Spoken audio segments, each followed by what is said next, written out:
firefighters, police officers, our first responders, they have been extra busy over this last 24 hours, Erica. Yeah, and Fire Marshal Brett Lacey is here. And of course, the crews are not just busy when there's an actual fire. They are busy with any of these downed trees, trying to help clear the roads. Talk a little bit about the response yesterday. Right. We were pretty busy both from fires as a result of downed power lines, as well as just what you said.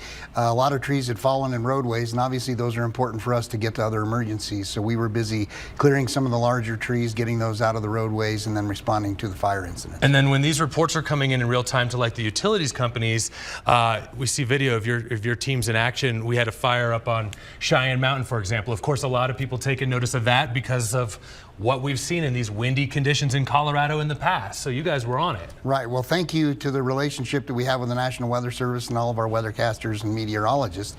We too pay attention to that and staff upwards, and the crews are prepared to respond quickly to those events.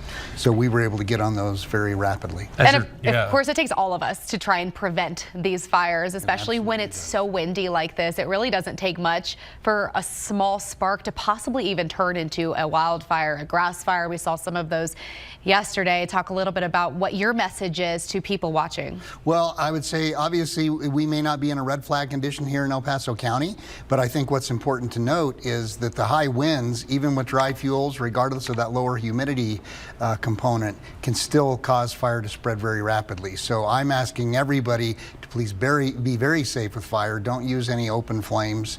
Don't do any activities that are risky like welding or outdoor work such as that, because in these windy conditions, it doesn't take much to get a fire really ripping. We know you guys and gals over there are tracking those increasing winds that meteorologist Cindy Jackson has been talking about and alerting us to for today as well.